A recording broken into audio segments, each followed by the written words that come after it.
আসসালামু আলাইকুম। আজকে দেখাবো কিভাবে শেল আপলোড করতে হয় একটা ওয়েবসাইটে। শেল আপলোডের মাধ্যমে কিভাবে একটা সাইটের অ্যাক্সেস নেওয়া যায় এবং নিজের ইচ্ছে মতো ওই সাইটটাকে ব্যবহার করা যায়। তো প্রথমে আমরা একটা সাইট নিয়ে নিচ্ছি। সাইটের লগ ইন পেজটাতে আমরা যাব।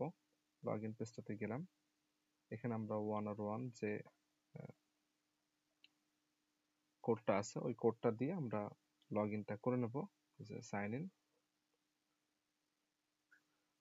যে লগ ইন হয়ে গেছে। এখন আমার কাজ হচ্ছে কি, শেল আপলোড করার জন্য আমরা জানি একটা আপলোডিং ভার্নাবিলিটি খুঁজে বের করার দরকার। যে কোনো সাইটের অবশ্যই আমাদের যদি শেল আপলোড করতে চাই, সেই সাইটে অবশ্যই ভার্নাবিলিটি, তার মানে আপলোড ভার্নাবিলিটি, যেখানে আমরা কোনো একটা ফাইল, ছবি, কিছু না কিছু আমরা আপলোড করতে পারবো, এরকম একটা অপশন আমার থাকতেই হবে। তো আমি যেহেতু এই সাইটটাতে কাজ করেছি আগে, তো আমি খুঁজে বের করেছি সেটা। যেমন দেখেন এখানে অ্যাড স্টাফ নামের একটা জায়গা আছে, গ্যালারি আছে, ফটো গ্যালারি। এই ফটো গ্যালারিতে আসলে দেখি কোনো আপলোডিং এর জায়গা আছে কিনা, এখানে আছে। তা এখানে আমার কাজ হয়নি, আমি মানে যে কোনো জায়গায় আপলোডিং এর কাজটা করতে হবে, তো আমরা এখানে অ্যাড স্টাফে যে কাজটা করতে পেরেছিলাম, সেই জন্য আমি জায়গাটাকেই দেখাচ্ছি। অ্যাড স্টাফে ক্লিক করলাম। ক্লিক করার পরে আমার যে অপশনগুলো আসলো, সিলেক্ট টাইপ, দেখেন এখানে একটা এই যে ফাইল আপলোডের সুযোগ আছে, ফটো আপলোড করার জায়গা আছে, ব্রাউজ করতে পারছি। তার মানে এই সাইটে শেল আপলোডের কাজটা করা সম্ভব।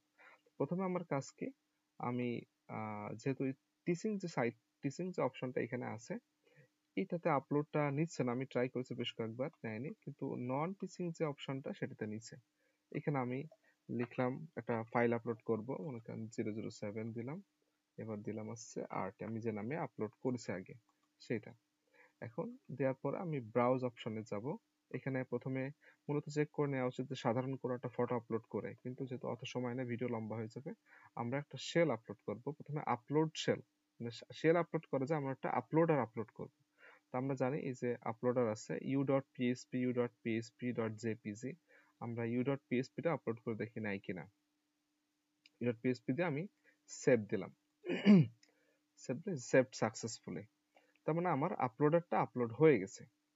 এখন আমি খুঁজে দেখতে হবে যে আসলে আপলোডারটা সত্যিকার আপলোড হয়েছে কিনা। তাহলে আমি ওই গ্যালারিতে যাব বা সেই লিস্টে যাব, এখানে নন টিচিং স্টাফ, এখানে আমি ক্লিক করলাম, দেখি আমার ফাইলটা আপলোড হয়েছে কিনা। এই লিস্টটাতে খুঁজতে হবে আসলে। যেমন এখানে দেখি, আপ ডাউন করে নিচে আসতে হবে। এই যে 007 নাম দিছিলাম আর ডিরেক্টরি দিছিলাম আরটি। পেজটা আবার ব্যাকে চলে গেছে, সরি। এই যে আছে। এখন আমার কাজ কি, এই যে ছবিটা আপলোড হয়েছে, আসলে আমরা তো ছবি আপলোড দেইনি, আমরা আপলোড দিছি আপলোডার, যার কারণে একটা করাপ্টেড ইমেজ আসছে।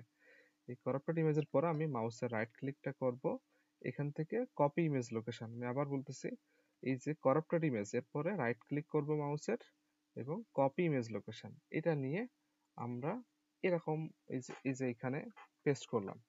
পেস্ট করার পরে, সরি এখানে না দেখাই, নতুন একটা সাইট ট্যাবে দেখাই।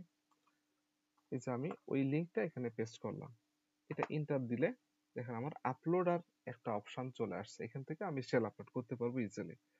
এখন কাজ হচ্ছে কি, আমার ব্রাউজে অপশনে যাব, যে এটা ফুল ফাংশনাল শেল আপলোড করতে হবে। ফুল ফাংশনাল শেলের ভিতরে সবচেয়ে ভালো শেল আছে alpha.php, moon.php। আমরা moon.php শেলটা আপলোড করে দেখি নাই কিনা। এখানে আমি moon.php দেখানো যে ব্রাউজ করে আমি ফাইলটা সিলেক্ট করে দিছি। এখন আপলোডে আমি ক্লিক করলাম, যে ফাইল আপলোডেড সাকসেসফুলি, ফাইলটা আপলোড হয়ে গেছে। এখন এই যে কাজটা ছিল আমার, এই সাইটটা, এইটা আমি চাইলে কপি করতে পারি। কপি করে নিলাম, আমি অন্য একটা ট্যাবে দেখাই, তাহলে সহজে এখানেও করা যায়। এই ট্যাবে আমরা তারপরে অন্য একটা সাইট, অন্য একটা ট্যাবে গেলাম।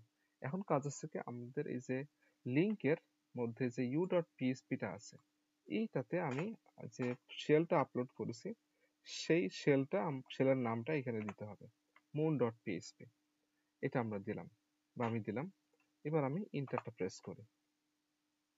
ইন্টারটা প্রেস করে লিংক, সাইটটা স্লো আছে, আমার নেট স্পিড স্লো আসলে, জানি না কি দেখাবে। ঠিক আছে, আশা করি পেয়ে গেছে। এই যে দেখেন শেল আপলোড হয়ে গেছে। তো এইটাই মূলত কাজ আমাদের শেল আপলোডের। তো এই সাইটটাতে খুব সহজেই এই অপশনটা ব্যবহার করে শেল আপলোড করা যাবে। দেখেন মুন ডট পিএইচপি এটা খুব সুন্দরভাবে আপলোড হয়ে গেছে। তো আমরা এটা দেখতে পাচ্ছি, এবং যাদের হোমওয়ার্ক বাকি আছে তারা এই পেজটা সিলেক্ট করে বা স্ক্রিনশট নিয়ে এবং এই লিঙ্কটা দিয়ে তারা হোমওয়ার্ক জমা দিতে পারেন। তো এইটুকুই ছিল আজকে দেখার মতো। আসলে আমিও খুব একটা এক্সপার্ট না, আমি যেটুকু পারি সেটুকুই দেখানোর চেষ্টা করেছি। ভুল ত্রুটি অবশ্যই মার্জনীয়। এরকম এই মূলত সিস্টেমটা দেখানোর উদ্দেশ্য ছিল। অনেক ভাইরা আসলে এই জিনিসটা বুঝতে পারছিলেন না। আহ, আমি গ্রুপে দেখলাম যে অনেকেই এই ব্যাপারে মেসেজ দিচ্ছেন। সেজন্য মূলত আমি অনেকটাই পার্সোনালি হেল্প করেছি, কিন্তু ভাবলাম যে একটা ভিডিও তৈরি করি, সেই জন্যই মূলত এটা করা। তো ধন্যবাদ। আশা করি এটা অনেকেরই কাজে লাগবে। তো আজকে পর্যন্তই। সবাই ভালো থাকবেন। আল্লাহ হাফেজ।